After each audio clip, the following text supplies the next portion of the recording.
Hello friends, नमस्कार। मैं अभिनव कुमार दुबे आप सभी का एक बार फिर से स्वागत करता हूं आपके अपने यूट्यूब चैनल प्रोग्रामिंग प्रो में। फ्रेंड्स, कैसे हैं आप लोग? उम्मीद करता हूं कि आप सभी लोग अच्छे होंगे। फ्रेंड्स, आज के इस सेशन में हम बात करेंगे जावा स्क्रिप्ट पार्ट 10 के बारे में, जिसके अंतर्गत आज हम आपको बताएंगे कि जावा स्क्रिप्ट में फॉर्म वैलिडेशन क्या होता है, कितने टाइप के फॉर्म वैलिडेशन होते हैं, इसके बारे में आज हम विस्तृत रूप से चर्चा करेंगे। तो फ्रेंड्स, आइए आगे बढ़ते हैं और शुरू करते हैं आज के इस सेशन को कंटेंट्स के साथ। फ्रेंड्स, आज का जो एजेंडा है उसमें सबसे पहले हम जानेंगे कि इनपुट वैलिडेशन फॉर्म में क्या होता है, इसके बारे में हम जानेंगे। फिर हम बात करेंगे कि वैलिडेशन कितने टाइप्स का होता है जावा स्क्रिप्ट में, जिसमें हम मुख्य रूप से बात करेंगे बेसिक फॉर्म वैलिडेशन, और उसके बाद हम आपको बताएंगे कि डेटा फॉर्मेट वैलिडेशन क्या होता है। तो आप वीडियो को अंत तक देखिएगा। आज का ये सेशन बहुत ही इम्पोर्टेंट है एग्जामिनेशन पॉइंट ऑफ व्यू से।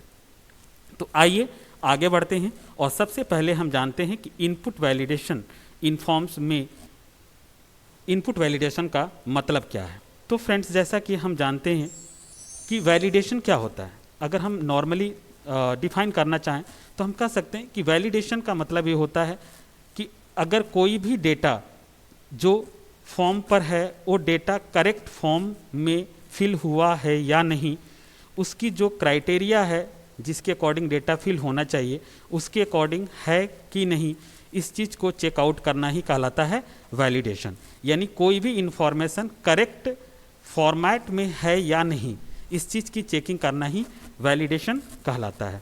तो फ्रेंड्स, जैसा कि हम जानते हैं कि जब हम लोग फॉर्म के साथ में काम करते हैं किसी वेब पेज के ऊपर, तो उस फॉर्म पे जो भी डेटा होता है, जब उस डेटा को हम सबमिट करते हैं तो एक्चुअल में वो डेटा सर्वर एंड पे वेरीफाई होता है कि जो डेटा क्लाइंट एंड से फॉर्म के माध्यम से आया है वो डेटा वैलिड है या नहीं। इसकी चेकिंग जनरली ट्रेडिशनल अप्रोच में सर्वर एंड पे होता है।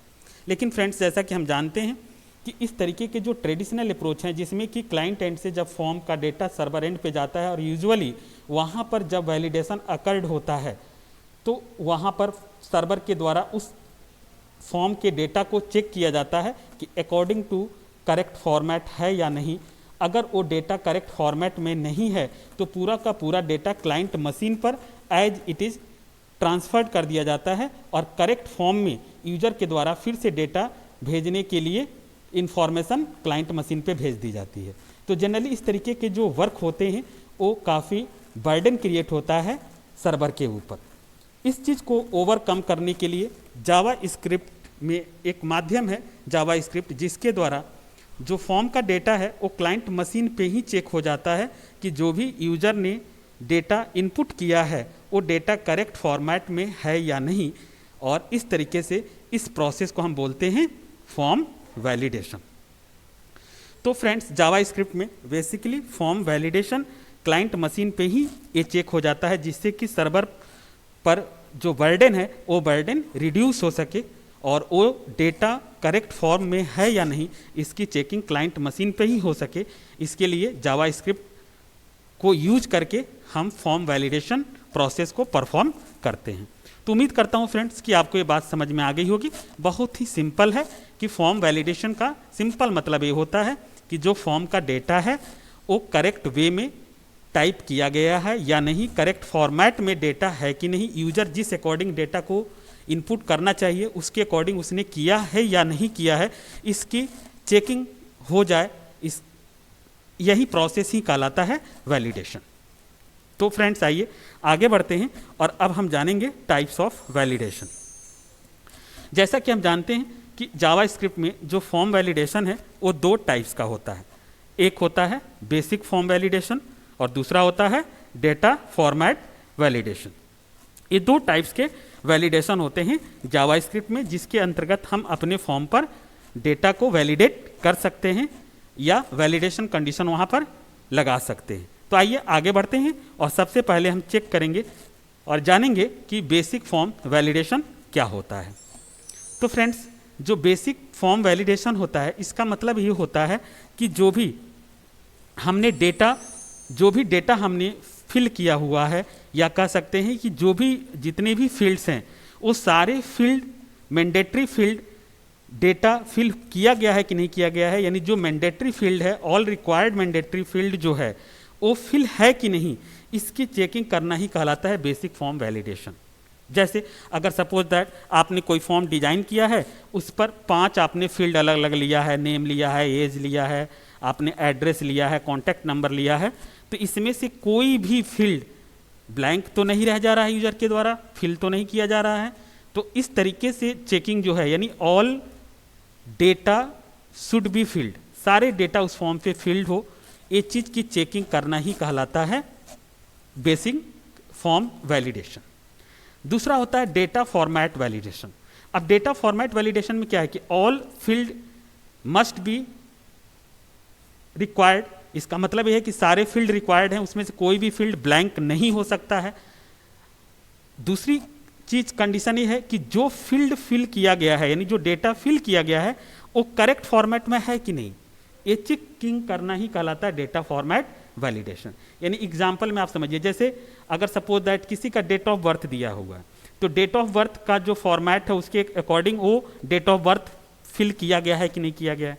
सपोज दैट अब किसी का नेम है, तो नेम वाले फील्ड में ऐसा तो नहीं है कि न्यूमेरिक डेटा डाला गया है, तो जो रिक्वायर्ड फील्ड है उसके अकॉर्डिंग डेटा फिल हुआ है कि नहीं, उस फॉर्मेट के अकॉर्डिंग डेटा फिल हुआ है कि नहीं, ये कहलाता है डेटा फॉर्मेट वैलिडेशन। यानी इसको दूसरे शब्दों में, हम साधारण शब्दों में समझ सकते हैं कि बेसिक फॉर्म वैलिडेशन का मतलब होता है कि कोई भी ऐसा फील्ड नहीं है जो ब्लैंक रह जाए, यानी सारे जो फॉर्म पे फील्ड दिए गए वो सारे फील्ड फिल होना है, इस चीज़ की चेकिंग करना ही कहलाता है बेसिक फॉर्म वैलिडेशन। और डेटा फॉर्मेट वैलिडेशन का मतलब ये होता है कि फील्ड सारे तो फील्ड हैं, फिल किए गए हैं, लेकिन अकॉर्डिंग टू फॉर्मेट हुआ है कि नहीं, यानी जहाँ पर हमें नंबर डालना है उस फील्ड में नंबर ही पड़ा होना चाहिए, जहाँ पर हमें कैरेक्टर डालना है वहाँ पे कैरेक्टर होना चाहिए, जहाँ पे हम डेट फॉर्मेट अप्लाई किए हैं वहाँ पे डेटा हमारे डेट फॉर्मेट के अकॉर्डिंग होना चाहिए। इस चीज़ की इंश्योरिटी हो जाए, ये कहलाता है डेटा फॉर्मेट वैलिडेशन। तो 2 तरीके के वैलिडेशन जावास्क्रिप्ट के द्वारा फॉर्म पर अप्लाई किया जाता है, बेसिक फॉर्म वैलिडेशन और दूसरा डेटा फॉर्मेट वैलिडेशन। उम्मीद करता हूं कि आपको ये बात समझ में आ गई होगी। आइए फ्रेंड्स आगे बढ़ते हैं और हम जानेंगे कि जो बेसिक फॉर्म वैलिडेशन है उसको एक एग्जाम्पल के माध्यम से हम लोग समझेंगे। जैसे यहाँ पर देखिए हमने एक एग्जाम्पल बनाया है जिसमें एक हमने नेम फील्ड लिया हुआ है। अगर यूज़र नेम फील्ड में कुछ भी अगर फिल नहीं करता है और वो सबमिट बटन पे क्लिक कर दे तो वहाँ पर एक उसको मैसेज प्राप्त होगा कि name field must be filled, यानी नेम जो फील्ड है उसको आपको फिल करना जरूरी है, रिक्वायर्ड है, तभी आगे का पेज प्रोसेस होगा, अदरवाइज प्रोसेस नहीं होगा। इस चीज़ के लिए हमने एक एग्जाम्पल बनाया हुआ है, आइए इसको हम एग्जाम्पल के माध्यम से समझते हैं। फ्रेंड्स जैसे हम रन करेंगे एग्जाम्पल यहाँ पे आपको दिख रहा है। अब जैसे मान लीजिए अभी हम सबमिट बटन, एक हमने नेम फील्ड लिया हुआ है, टेक्स्ट बॉक्स है, और एक हमने सबमिट बटन लिया है। अगर सबमिट बटन पे हम कुछ भी डेटा भी फिल ना करें और क्लिक कर दें, देखिए यहाँ पर एक मैसेज आ गया, name field can not be empty, यानी नेम फील्ड खाली नहीं रह सकता है। और यही चीज़ का चेकिंग करना ही तो कहलाता है बेसिक फॉर्म वैलिडेशन, यानी जितने भी फील्ड हैं, रिक्वायर्ड फील्ड हैं, वो एम्प्टी नहीं हो सकता है, ब्लैंक नहीं हो सकता है। इस चीज़ की चेकिंग करना ही कहलाता है बेसिक फॉर्म वैलिडेशन। अभी सपोज दैट हम यहाँ पर टेक्स्ट डाल देते हैं, सपोज दैट हमने प्रोग्रामिंग प्रो डाल दिया, अब सबमिट करेंगे तो ये आगे का प्रोसेस परफॉर्म हो गया। तो उम्मीद करता हूँ कि आपको ये बात समझ में आ गई होगी। आइए अब हम इसके सोर्स कोड से इसको समझते हैं। तो फ्रेंड्स जैसा कि इसका सोर्स कोड यहाँ पे दिया हुआ है, नॉर्मली हम जानते ही हैं कि जब हम स्क्रिप्ट यूज करेंगे तो स्क्रिप्ट टैग का प्रयोग करेंगे। अब आप लोग फंक्शन बनाना सीख गए होंगे, फंक्शन कीवर्ड है, यहाँ पर फंक्शन का नाम दिया गया है, आप यहाँ पे कुछ भी नेम ले सकते हैं। हमने यहाँ पे लिया है वैलिडेट फॉर्म, आप कुछ भी यहाँ पे नाम ले सकते हो, वैलिड फंक्शन का नाम होना चाहिए। कर्ली ब्रेसेस ओपन किया गया है, एक वेरिएबल एक्स डिक्लेयर किया गया है और एक्स वेरिएबल में जो वैल्यू आ रही है वो कहाँ से आ रही है कि यानी एक हमने फॉर्म डिजाइन किया हुआ है। अब आप लोग याद करिएगा जब आपने फॉर्म पढ़ा था तो उस समय फॉर्म डिजाइन कैसे करते थे, फॉर्म टैग के माध्यम से करते थे। अब फॉर्म टैग के माध्यम से एक हमने टेक्स्ट बॉक्स लिया हुआ है और जो टेक्स्ट बॉक्स में हम वैल्यू डाल रहे हैं उस वैल्यू को हम यहाँ पर कैसे एक्सेस करते हैं, तो यहाँ पर एक्सेस करने का तरीका होता है डॉक्यूमेंट, जो कि ऑब्जेक्ट का नाम है, डॉट फॉर्म का नाम क्या लिया है, माई फॉर्म। देखिए यहाँ पर हमने जब फॉर्म बनाया हुआ है तो इस फॉर्म का नाम क्या लिया गया है, माई फॉर्म लिया गया है। तो यहाँ पर नाम हमने क्या लिखा है, माई फॉर्म लिखा है। जो हमने टेक्स्ट बॉक्स लिया इसका नाम क्या दिया है, नेम। तो इसका नाम क्या है, नेम। और dot value, name dot value से क्या हो गया, यानी जो टेक्स्ट बॉक्स में हम वैल्यू डाल रहे हैं वो वैल्यू एक्स में ट्रांसफर हो जाए। इसको लिखने का तरीका है डॉक्यूमेंट डॉट, किस फॉर्म पे आपने डिजाइन किया हुआ है उस फॉर्म का नाम, फिर उस फील्ड का नाम और उस फील्ड की वैल्यू। तो उसको लिखने का तरीका यही है कि डॉक्यूमेंट डॉट माई फॉर्म हो गया, यानी फॉर्म का नाम हो गया, नेम फील्ड का हो गया नाम, और उसकी वैल्यू जो आए वो कहाँ ट्रांसफर हो जाए, एक्स में ट्रांसफर हो जाए। अब एक कंडीशन सिंपल लगा दिया गया है, x equal equal to null, यानी अगर ब्लैंक है, आपने कुछ भी नहीं डाला है तो इसका मतलब ब्लैंक है। अगर ब्लैंक है तो एक अलर्ट बॉक्स में क्या शो हो जाएगा, name field can not be empty, और यहाँ पर रिटर्न कीवर्ड है, फॉल्स रिटर्न हो जाएगा। यही चीज यहाँ पर सिंपल एक मैसेज डिस्प्ले किया गया है, और इसके बाद स्क्रिप्ट टैग को क्लोज कर दिया गया है। अब बॉडी टैग में एक पैराग्राफ लिया गया है, जो कि यहाँ पर जो टेक्स्ट हमने लिखा है वो लिख कर आ रहा है आउटपुट पेज में। फॉर्म डिजाइन करने के लिए फॉर्म टैग है, उसका नाम लिया गया है। On submit return validate form, यानी यहाँ पर क्या किया गया है, इस जो फंक्शन है इसको यहाँ पर कॉल किया गया, यानी जैसे हम सबमिट बटन पर क्लिक कर रहे हैं ये फंक्शन यहाँ पर कॉल हो जा रहा है। मेथड इजकल टू पोस्ट है, ये मैंने आपको बता दिया कि पोस्ट मेथड से ये होता है कि जो भी आपका डेटा होगा वो यहाँ यूआरएल में शो नहीं होता है। तो उम्मीद करता हूँ कि आपको ये एग्जाम्पल समझ में आ गया होगा। फ्रेंड्स, इसको प्रैक्टिकली करके जरूर आप देखिएगा।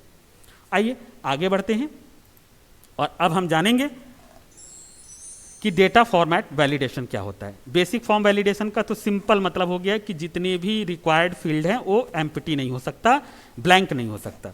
और डेटा फॉर्मेट वैलिडेशन का मतलब ये हो गया कि फील्ड तो एम्प्टी नहीं हो सकती है, यानी जो रिक्वायर्ड फील्ड है, लेकिन जो डेटा हमने डाला है क्या वो करेक्ट वे में डेटा डाला गया है, अकॉर्डिंग टू फॉर्मेट डाला गया है।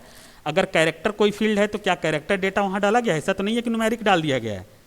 इस चीज़ का चेकिंग करना ही कहलाता है डेटा फॉर्मेट वैलिडेशन। एक सिंपल एग्जांपल हमने यहाँ बनाया है नेम एंड पासवर्ड का, जिसमें नेम जो है एम्प्टी नहीं हो सकता है, और पासवर्ड जो है हमने यहाँ पर 8 कैरेक्टर या 6 कैरेक्टर्स, मैंने 8 कैरेक्टर का एग्जांपल लिया है।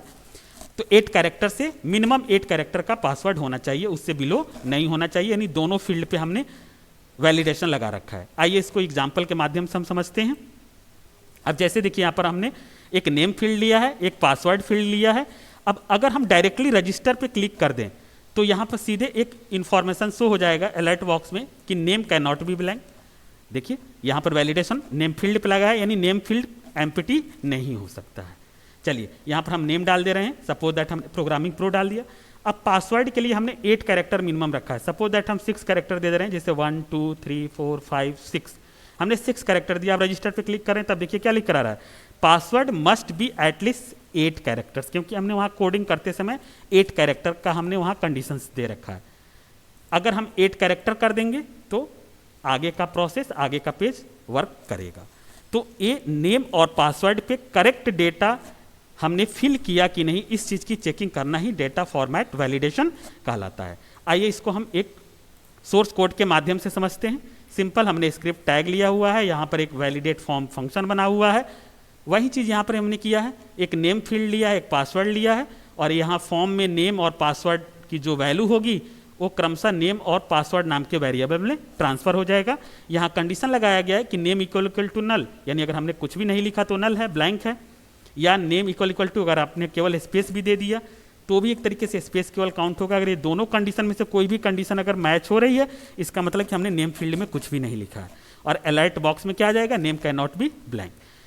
सेकेंड कंडीशन हमने पासवर्ड के लिए लगाया है कि password dot length is less than 8। अब यहाँ पे 8 कर दीजिए, 10 कर देंगे तो मिनिमम 10 कैरेक्टर लेगा। अगर उसके अकॉर्डिंग नहीं है तो ये अलर्ट बॉक्स में क्या करेगा, मैसेज डिस्प्ले कर देगा। सिंपली एक फॉर्म बनाया गया है, 2 फील्ड लिया गया है, एक का जो है input type is equal to text है, दूसरा input type is equal to password है। याद करिए जब हमने आपको फॉर्म बताया था तो वो चीज़ यहाँ पर हमने डिस्कस किया हुआ था। बस सिंपल है, जैसे आप सबमिट बटन पर क्लिक करोगे, ये दोनों ही कंडीशंस यहाँ पे चेक हुआ है, इनमें से दोनों कंडीशन अगर वेरीफाई हो जाएगा तो आगे का पेज आपका प्रोसेस हो जाएगा। तो उम्मीद करता हूँ कि फ्रेंड्स आपको ये बात समझ में आ गई होगी कि वैलिडेशन क्या होता है। 2 टाइप के validation, basic form validation, data format validation. कैसे हम लगाएंगे फॉर्म पर, ये बात आपको समझ में आ गई होगी। अगर कोई दिक्कत होती है तो आप कमेंट करके ज़रूर बताइएगा, और प्लीज़ आप लोग इस एग्जाम्पल को प्रैक्टिकली करके ज़रूर देखिएगा। तो उम्मीद करता हूँ कि आपको ये बात समझ में आ गई होगी। फिर मिलते हैं हम आपसे नए वीडियो में न्यू कॉन्सेप्ट के साथ। Thank you.